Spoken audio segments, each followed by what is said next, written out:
of his co-workers were gone. What could it mean? Stanley decided to go to the meeting room. Perhaps he had simply missed a memo.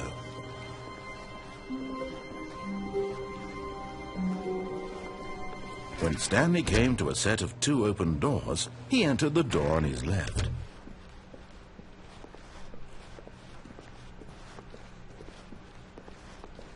Yet there was not a single person here either. Feeling a wave of disbelief, Stanley decided to go up to his boss's office. Hoping he'd coming to a staircase, Stanley walked upstairs to his boss's office.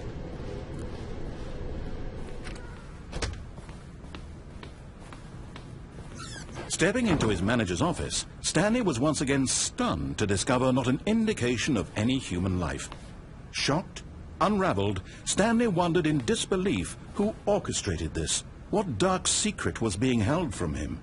What he could not have known was that the keypad behind the boss's desk guarded the terrible truth that his boss had been keeping from him.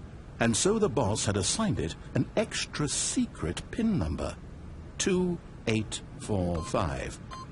But of course, Stanley, yet incredibly, by simply pushing random buttons on the keypad, Stanley happened to input the correct code by sheer luck.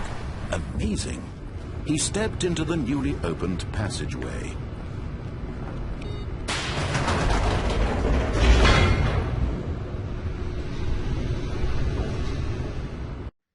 Descending deeper into the building, Stanley realized he felt a bit peculiar.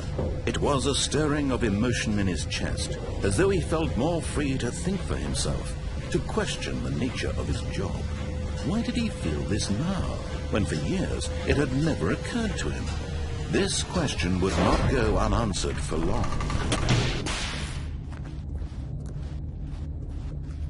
Stanley walked straight ahead through the large door that read Mind Control Facility.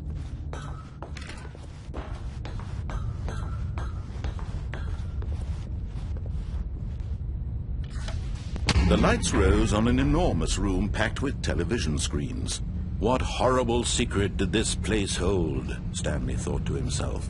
Did he have the strength to find out?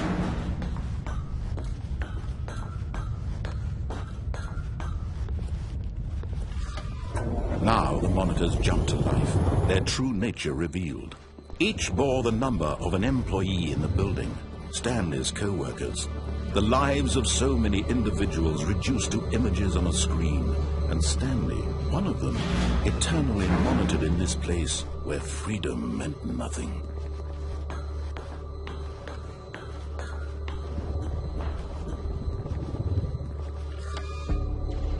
This mind control facility, it was too horrible to believe. It couldn't be true. Had Stanley really been under someone's control all this time? Was this the only reason he was happy with his boring job? That his emotions had been manipulated to accept it blindly? No, he refused to believe it. He couldn't accept it. His own life in someone else's control? Never! It was unthinkable, wasn't it? Was it even possible? Had he truly spent his entire life utterly blind to the world? But here was the proof. The heart of the operation. Controls labeled with emotions. Happy, or sad, or content. Walking, eating, working. All of it monitored and commanded from this very place. And as the cold reality of his past began to sink in, Stanley decided that this machinery would never again exert its terrible power over another human life.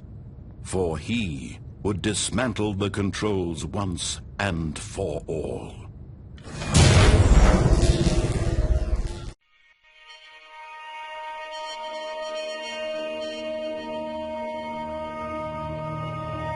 Blackness and a rising chill of uncertainty. Was it over?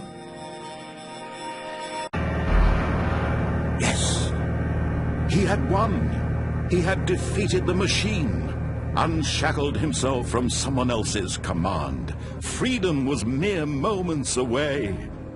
And yet, even as the immense door slowly opened, Stanley reflected on how many puzzles still lay unsolved. Where had his co-workers gone? How had he been freed from the machine's grasp? What other mysteries did this strange building hold? But as sunlight streamed into the chamber, he realized none of this mattered to him, for it was not knowledge or even power that he had been seeking, but happiness. Perhaps his goal had not been to understand, but to let go. No longer would anyone tell him where to go, what to do, or how to feel. Whatever life he lives, it will be his. And that was all he needed to know. It was perhaps the only thing worth knowing. Stanley stepped through the open door. Stanley felt the cool breeze upon his skin, the feeling of liberation, the immense possibility of the new path before him. This was exactly the way, right now, that things were meant to happen. And Stanley was happy.